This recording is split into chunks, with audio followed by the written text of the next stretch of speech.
अपना हीरो मानना है और किसको नहीं मानना है, तो समाज बड़ा गफलत में फंसता है। और यही कारण है कि भगत सिंह की बात करो, चुपचाप करो, लेकिन अपने बेटे से छुप के करो कहीं वो भगत सिंह न बन जाए। सुभाष के बारे में बात करो, सावरकर के बारे में बात करो, छत्रपति महाराज शिवाजी के बारे में बात करो, लेकिन हमारा बेटा नहीं बनना चाहिए। हमारा बेटा तो सीईओ बनना चाहिए अमेरिका में जाके। क्योंकि छत्रपति शिवाजी बनके क्या होगा, सावरकर बनके क्या मिलेगा? ये जो क्या मिलेगा की बीमारी है, उस बीमारी ने दुनिया की सबसे पुरानी सभ्यता को आज इस चौराहे पर खड़ा कर दिया है। इसलिए मैं देश हट करके राष्ट्र की जब बात करता हूं तो मुझे लगता है कि इसको एड्रेस करने से जो आपके हाथ में है, जो आप कर सकते हैं, आपको किसी सत्ता के ऊपर निर्भर नहीं रहना। सत्ताएं आती हैं, चली जाती हैं। कोई 19 साल रहा, कोई 15 साल रहा, कोई 5 साल रहा, कोई 6 महीने रहा, कोई 2 महीने रहा, वो सब चले गए, आप भूल गए। लेकिन समाज जब जागृत होता है और आपको यह एहसास होता है कि हमारी इस दुर्दशा का कारण क्या है, उसके सोचते ही आप में जागृति पैदा होती है। तब शायद आपका थोड़ा लालच कम होता है, और जब लालच कम होता है तो कायरता कम हो जाती है, और कायरता से बाहर निकलते हैं तो 2014 और 2019 पैदा हो जाता है। कौन जीता कौन हारा ये विषय नहीं है। क्या इससे पहले बोलने वाले लोग नहीं थे इस देश में? क्या कोई नया इतिहास पढ़ाया जा रहा है, या समाज में कोई ऐसी बात कही जा रही है? सबको सब मालूम था, लेकिन समाज लालच और स्वार्थ में भरा हुआ था। इसलिए मैं किस तरीके से वहां पहुंच जाऊं, टिकट मुझे कैसे मिल जाए, पैसे दे के मिल जाए, ताल्लुकात से मिल जाए, जाति के नाम पे मिल जाए, और मैं सत्ता में पहुंचने के बाद मेरा घर 2 मंजिल से 8 मंजिल कैसे हो जाए, 3 गाड़ियां हो जाए, इससे ज्यादा सोचा ही नहीं। और लोगों को लगा कि इनके बीच रहो, झूठ बोलो, सत्ता में जाओ, खत्म कहानी। फिर वो पूछता है हम आपके हैं कौन? आप फिर 5 साल इंतजार करते हैं। पहला बदलाव 2019 का चुनाव था। मैं, मेरे साथी रूरल इलाके में घूम रहे थे। मैं ये बात इसलिए कह रहा हूं कि 25 साल पत्रकार रहा हूं, तो आप बातचीत शब्दों के चैन से समझ जाते हैं कि बात किधर जा रही है। 2019 में एक आदमी जर्जर हालत थी,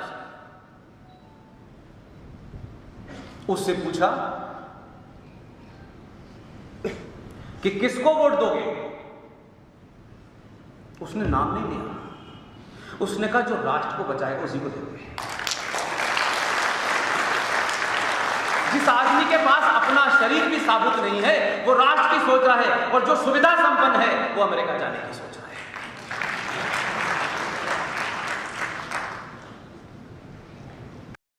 इसलिए 2014 का चुनाव भारतीय राजनीति में, अब ये इसमें हो सकता है कि वो चुनाव ऐसे जीते, तो ये अलग बात है। हर खेल का अलग नियम होता है। हॉकी के ग्राउंड पर उतर के आप क्रिकेट के नियम से नहीं खेल सकते कि नहीं साहब हम तो क्रिकेट के नियम से हॉकी खेलेंगे, ये नहीं होता है। मेरे आदर्श, समाज के आदर्श अलग होते हैं, राजनीति का खेल अलग होता है, उसके नियम अलग होते हैं। उसमें जो जीतता है वही सत्ता पे जाता है। वो कैसे जीता, किसको खड़ा किया, कहां खड़ा किया, क्या भाषण दिया, इसका महत्व नहीं होता। उससे बड़ा परिवर्तन लोग कहते हैं, मैं सत्ताओं के परिवर्तन को बहुत बड़ा परिवर्तन नहीं मानता, लेकिन 2000 के चुनाव के बाद की जो मैं इस समाज को देख रहा हूं, जिस कारण काशी जैसी जगह में इतने विद्वान लोग, इतने बुजुर्ग लोग मुझे सुन रहे हैं।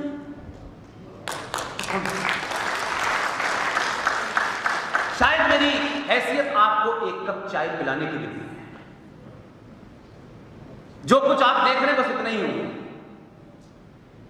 न कोई सत्ता से लेना देना है, न व्यवस्था का कोई लेना देना है।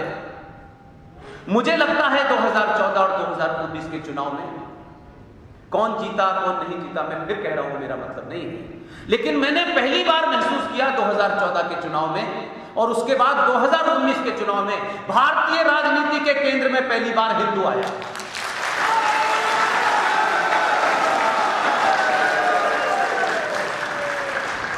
ये जो 90 करोड़ समाज था जो अलग अलग तरह से बिखेरा गया था, अलग अलग तरीके से इसको अलग करा गया था, उसकी पहचान, उसकी जाति, उसके रंग रूप से कर दी गई थी। और जातियों में बांटते बांटते भी जिस राज में महात्मा गांधी गए थे उस राज में कहा गया दलित और महादलित ये पिछड़ा है, ये अति पिछड़ा है। आज जो लोग बांट रहे थे 70 साल से वो राजनीतिक तौर पे सबसे पिछड़े हो गए हैं।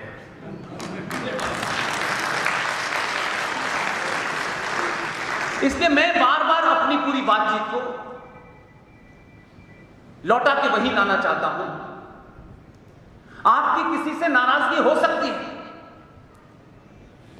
घर में 5 लोग रहते हैं तब भी एक राय नहीं होती, लेकिन इतने बड़े देश में इतने लंबे कालखंड से आपको आपके मन मस्तिष्क में जो भर दिया गया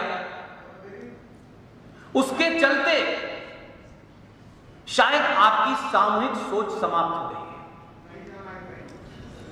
और आप सब इंडिविजुअल होकर सोचने लगे। लिहाजा यह नहीं हो सकता कि एक ही समय में सब लोग खुश हो जाएं, सबकी संतुष्टि हो जाए, यह मुमकिन नहीं है। लेकिन मैं आपके बीच में दावे से कह सकता हूं, पूरे दावे से और ईमानदारी के साथ कह सकता हूं कि हो सकता है कि 90 से 100 करोड़ हिंदू सनातनियों की सारी ख्वाहिश पूरी ना हो, लेकिन ख्वाहिश पूरी होने का सिलसिला शुरू हो गया।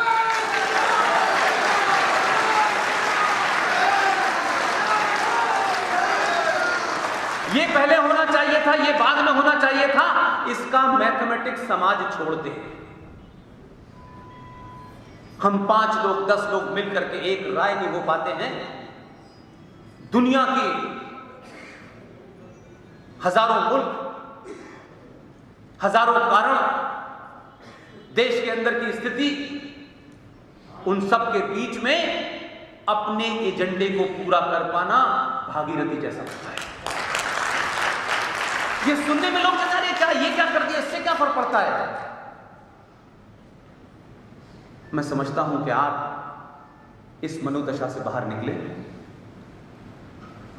और बार बार एक ही बिंदु पे आपसे समर्थन चाहता हूं।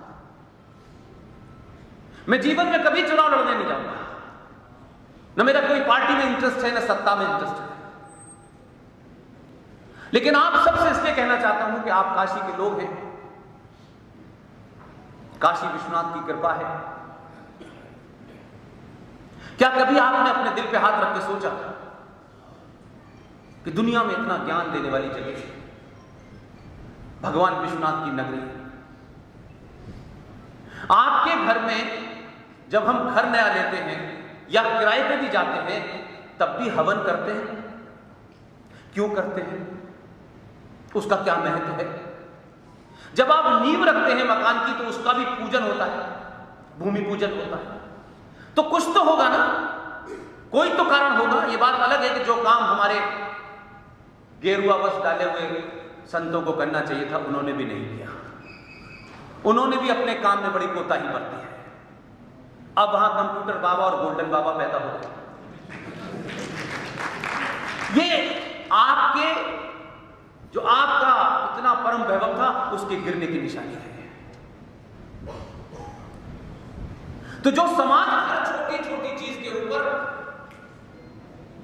हर बात को देखता देखता हूं,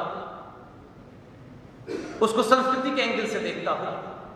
इतना साइंटिफिक समाज दुनिया में पैदा हुआ ही नहीं, और उसको मानने वाले इतनी बड़ी तादाद में दुनिया में लोग कहीं है ही नहीं। लेकिन हम थोड़ी देर के लिए सोचें, पार्टियां वार्टियां कुछ चीज नहीं होती, ये दुकानें होती है, इसके अलावा इसकी कोई महत्वता नहीं होती। और